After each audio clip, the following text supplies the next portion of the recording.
for staying with us here at the Post Live. No meeting would be complete without my friend Chad Brown coming down and joining us. Chad, thanks so much. Thanks for having me. I didn't get Chad to split some instructions I gave him. Hear me now? They'll hear you. Chad, so just another relaxing summer in Saratoga. Yeah, just been laying back, not doing much. Yeah, fishing a lot, hang out with Dad. Yeah. You do hang out with Dad, right? He comes to the track every day. Yeah, Dad's there with me every day, and since day one, and we're going to bring it home for him. Yeah, I agree. He's here tonight. It's nice to have your parents around, right? I mean, I have my mom here. It's nice. It sort of takes the edge off occasionally. Yeah, Dad's with me working every day. My brother takes me away from work on Tuesdays to go fishing, so I keep my sanity. So everyone in the family pitches in. It's crazy up here. How much of your year do you spend pointing towards Saratoga? Over the years, we learned you really have to start in January. And not that every horse that we run here, we have in January, but for each level of horse, during the course of the year, we start thinking about, say we have to stop on a horse down in Florida, we start thinking about Saratoga maybe for this particular horse and setting a plan up then. And each month that goes by, leading up to Saratoga, we find different horses fit different slots, and we start to think about if Saratoga is closer, can they make Saratoga? And then we set up different schedules for those horses, and then you have the 2-year-olds that start coming in April, and you just try to put your meet together really from January 1 on. There must be great satisfaction when it works out. There's plenty of times it doesn't work out, but when it does work out, it must be pretty satisfying. It is, and it appears it's working out, and it is, but we dissect everything the next day, what didn't work out, and nothing will ever be perfect, but that's what we shoot for. And as I look back, we've been lucky. We've won a lot of photos early in the meet. We've had a lot of good racing, a lot of good weather, but there's always 5 or 10 races, and how did we lose that race? So, along the way we won a few we probably didn't expect to win, but we review everything, and all in all we can't complain. We had a lot of luck. It's been an interesting meet because if you go back 2-3 years and before, you had enormous success in the 2-year-old turf races up here and limited success in the dirt races, while this year you've had 3 really nice and impressive first-time starter winners. One of them may be favored and hopeful this weekend, a Practical Joke. Yeah, it's, we started to look at through the years where we can improve, and it starts with me having to recruit good dirt horses, whether I pick them out or I'm around clients that have them, and we try to lobby for them, get an opportunity with them. And the last couple of years we've had more good young dirt prospects come our way, and ironically this year and last we haven't had too many outstanding 2-year-old turf runners, just the way it goes.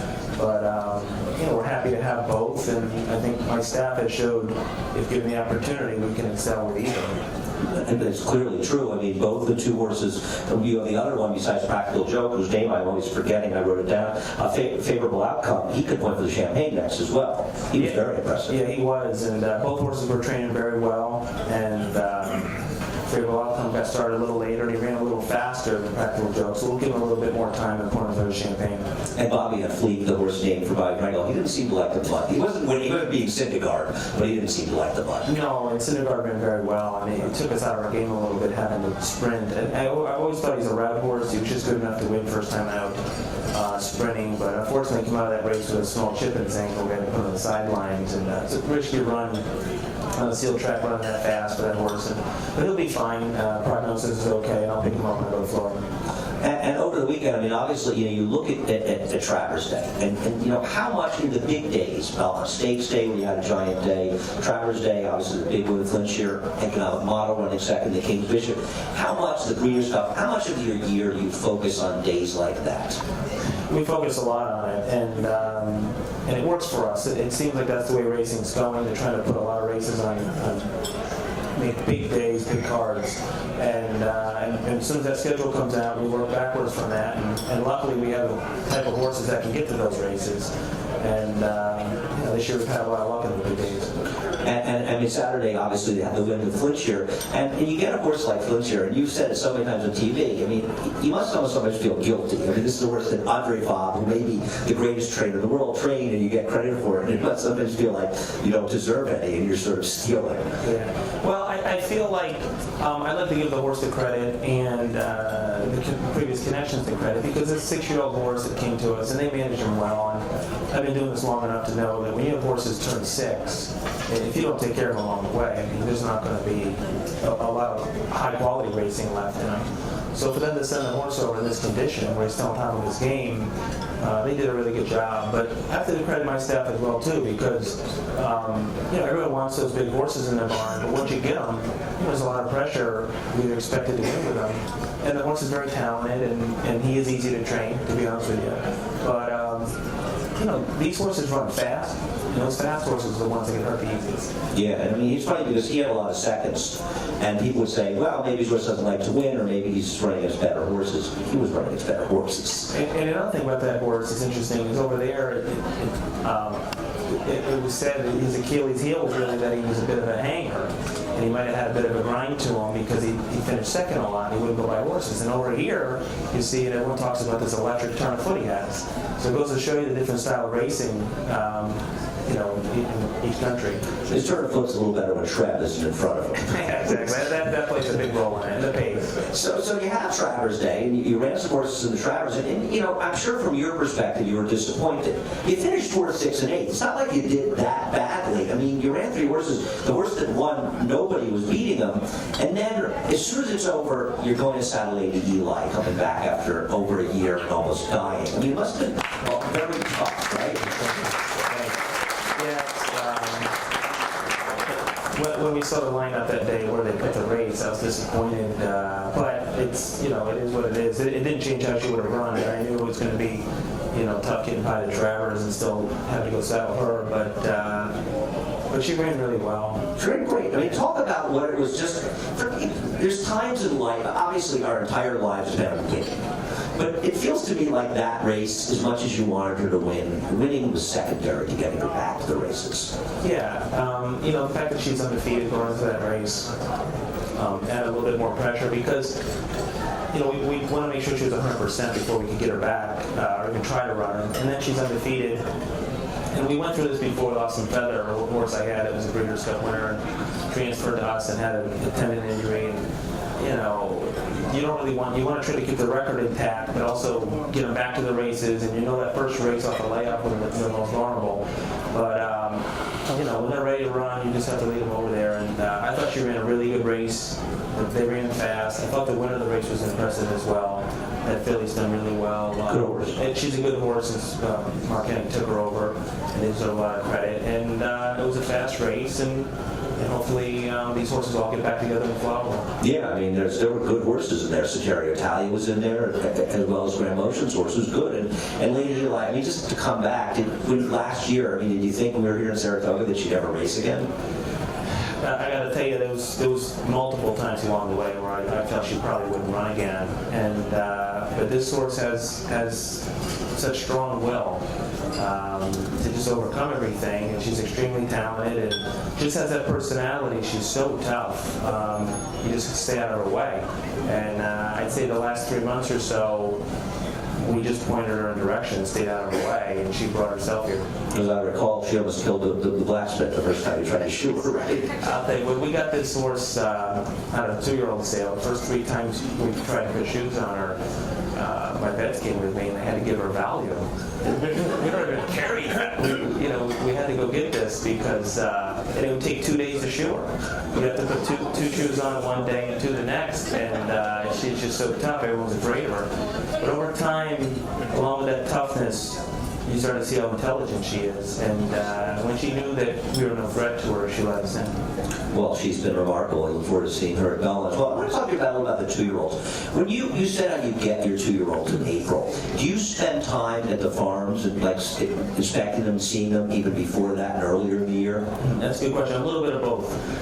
Starting in early March, end of February maybe, I'll start taking a few trips to Ocala, and there's some horse I'm directly responsible for because I bought them, and those are the first ones I go see.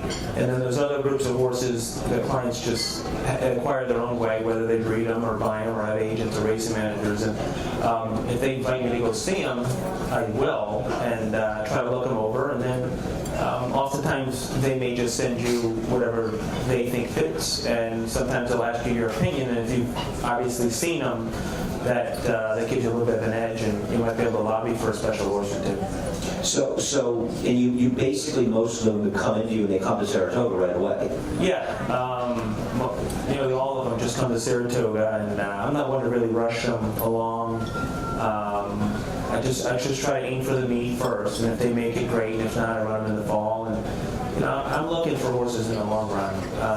I probably could win a few more 2-year-old races at Saratoga, and maybe a couple of those would be fine coming out of the races. But I just found over time, if I run the horse, if the 2-year-olds get there 2-3 times, 2-3 starts in the 2-year-old year, that's plenty, and that sets me up for a good future with them. Do you think that you want to have some sort of base, when they go a mile or a mile and an eighth as 2-year-olds, or you're not really worried about that? It depends on the horse. I just try to let them tell me when they come in. I try to keep an open mind, and I try to evaluate them for what I think their niche is, where they're going to excel, whether it's dirt or turf or long or short. And then once I get a good feel for what I think they are, I set them on that course. And yeah, if I think they're route horses, if I can get a mile and eighth racing them as a 2-year-old, at least one of them, I think that serves me well. If I don't think they're really cut out to be a route horse, I don't try to force the issue. Now, when you look at the horses you get, and you look at success, Bobby Frankel, you obviously worked for, as much success he had, he's generally considered maybe one of the greatest trainers of all time. He didn't win the only Triple Crown race he won was with Empire Maker. You can get a lot of good horses, but you have to get the right horse to win races like that. Yeah, I agree. And he was close a lot of times though too. I spent some time around developing those horses, and it is so difficult because we won a lot of the prep races as well. The Twoyearold comes to mind. Yeah, Peace Rules and the Bluegrass, and I mean he had, but it's so hard. Those are tough races. The Derby and the Travers, and it takes a real special horse, and it's a tough race for 3-year-olds at a mile and a quarter, especially in the Derby. But as you saw, even when you give them all this time to get all the way to late August, how one horse just demolished the field. And I thought I ran 3 really good ones, and I know I'm not the only one. Yeah, no, and it's true. And Arrogate, a horse that nobody had heard of Arrogate a couple months ago, and suddenly he's the wonder horse. Well, I think it goes to show you the management, both by Judd and Bob Baffert, a horse that was clearly put away as a 2-year-old and bypassed the Triple Crown races, and patience prevailed. The horse is top horse now. Right, and he looks like he could be the worst nightmare for California Chrome heading out the Breeders' Cup. Let's be horse with stamina. I'm not looking to run against him. Your horses won't be right next to the Breeders' Cup class. I won't be there. The horses Gift Box, particularly Gift Box and Connect, came out of the Travers okay? They look good, and I'll tell you, I love the trip they got on the backside. I was feeling pretty good. Looking at the pace, and they were in the middle of the pack all alone with no one around them, no traffic, no one to blame. And that horse just really broke. Those horses look good, mine too. Maybe one of them can show up in the Pennsylvania Derby. When you start your year, do you set personal goals for yourself, or you just sort of think like, I want to be successful, and you plan out your horses more individually?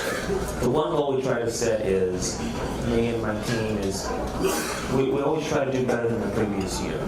And so far, since we started the business, we have. And we know one of these years it's not going to happen. It's just impossible. But that's what we try to do. We talk about it in Florida, and we start going over all the horses we're resting, and how we're going to replace these 3 that retired, and talk about it. And but that's our goal. And then outside of that, there's no specific number of wins or money earned or training titles. It's just do better than last year.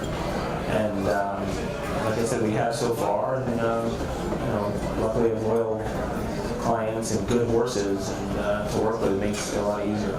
You've got a horse in the 11th race on Monday.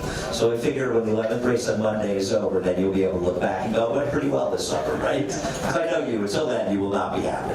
I didn't even know I had a horse in the 11th race. I looked at it before I got over here. I'm sorry to break the bad news to you. She looks pretty good, actually. Yeah, if the meet's going real well by then, we may scratch. Well, you do have perhaps the favorite, the hopeful, so perhaps the meet will go well. We thank you so much for taking some time out from your busy schedule. Jack Brown. Stay with us. We'll come right back. Advocates Live is brought to you by the Saratoga Hospital.